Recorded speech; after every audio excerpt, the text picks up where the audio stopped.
Bonjour, dans cette vidéo, je vous montrerai la nouvelle fonctionnalité ou alors la fonctionnalité principale de la nouvelle version du logiciel EDT Pro de gestion des emplois du temps.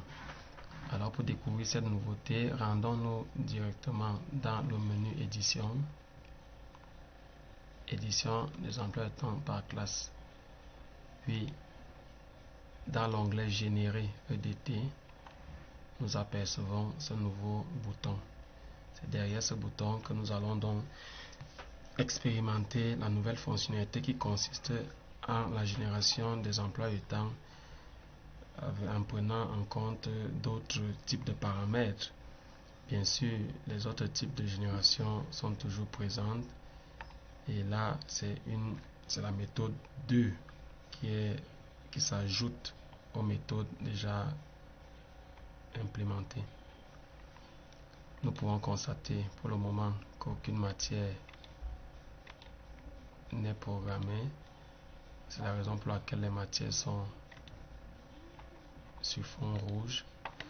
Alors nous allons donc générer les emplois de temps pour toutes ces classes.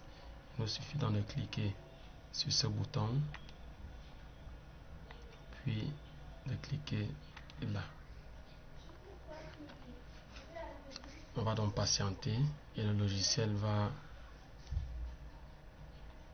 générer des emplois de temps pour nous selon les contraintes qui ont été définies sur les enseignants ou sur les matières. Les contraintes des enseignants consistent à définir le nombre de jours où l'enseignant doit être programmé, le quota horaire maximum de l'enseignant, les heures dues, le nombre de jours maximum de l'enseignant, 2 ou 3 jours. Et là, la particularité de cette façon de générer les emplois de temps réside dans le fait que les emplois de temps individuels des enseignants ne seront plus dispersés comme par le passé. Dans les jours ce sera là des jours consécutifs. Après génération, nous verrons exactement de quoi il est question. Nous allons constater que les emplois de temps seront vraiment liés aux jours qui ont été précisés dans les contraintes et sans dispersion de matière. Ce mode de génération tient aussi compte des contraintes sur les matières. Une matière peut être programmée plusieurs fois dans la semaine selon certains quotas horaires, 2 heures, 1 heure, 3 heures et ainsi de suite. Dans le logiciel EDT Pro va se charger de nous déployer ces matières selon les contraintes que nous serons fixées. Il nous reste donc à attendre la fin de la génération de ces emplois de temps pour vérifier nos résultats.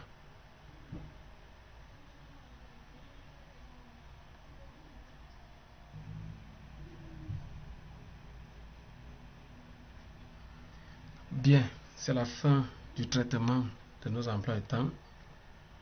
Nous pouvons donc fermer cette fenêtre et visualiser le travail qui a été fait. Nous pouvons constater que les matières ont été distribuées en chacune des classes selon les contraintes que nous nous sommes fixées par le passé sur les quotas horaires des matières. Maintenant, si nous voulons vérifier l'emploi du temps d'un enseignant, il suffit de cliquer par exemple sur une matière. Nous constatons qu'il y a des matières auxquelles ont été affectés les enseignants et d'autres pas.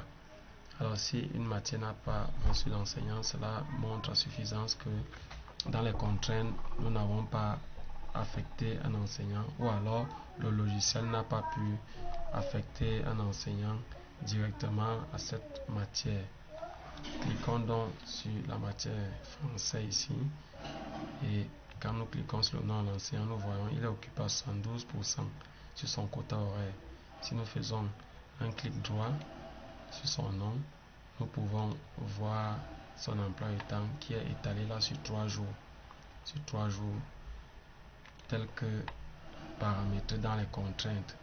Parce que il faut le dire ici, dans le menu outils, options, nous avons précisé une valeur de 3 ici pour le nombre de jours maxi de chaque enseignant.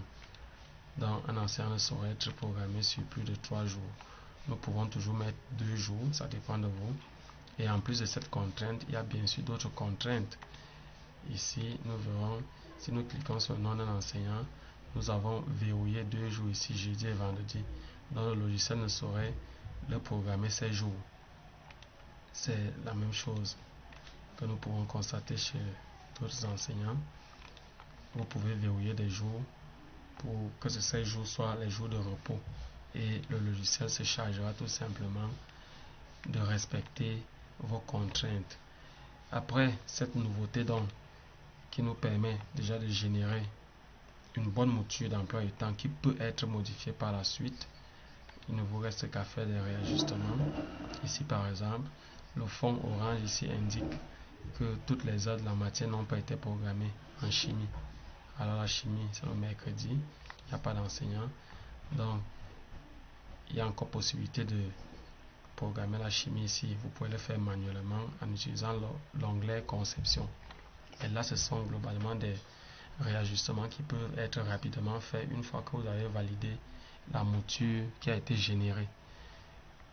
Une autre nouveauté réside dans la gestion de l'assiduité des enseignants. Vous pouvez, en fonction de la date qui est choisie là, nous sommes lundi le 11, vous avez la liste des enseignants qui sont de service ce jour et les différentes matières. Alors, pour préparer l'assiduité des enseignants, vous pouvez, après votre ronde, vérifier les enseignants qui sont absents et noter directement en double-cliquant sur chacune des matières qui n'a pas été faite. Donc, vous pouvez double-cliquer là, la matière passe automatiquement au rouge, ainsi de suite. Voilà. Alors, cette façon de faire vous permet par la suite d'imprimer des cours manqués sur une certaine période. Vous pouvez, les cours manqués par exemple, vous pouvez les visualiser. Voici le document en fonction du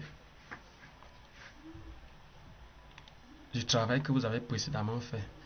Le logiciel vous donne également les matières de rattrapage parce que lorsqu'un cours n'est pas fait, ça donne automatiquement droit à des heures de rattrapage pour l'enseignant en précisant bien évidemment la classe.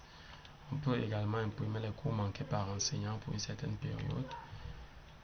Vous avez plein de documents qui peuvent vous être utiles.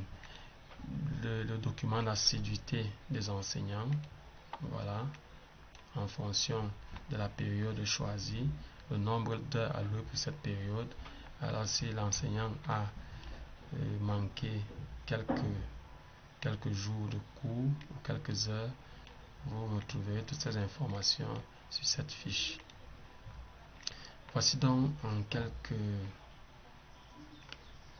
quelques minutes en quoi consiste la nouvelle mise à jour de la version EDT Pro version 5.5.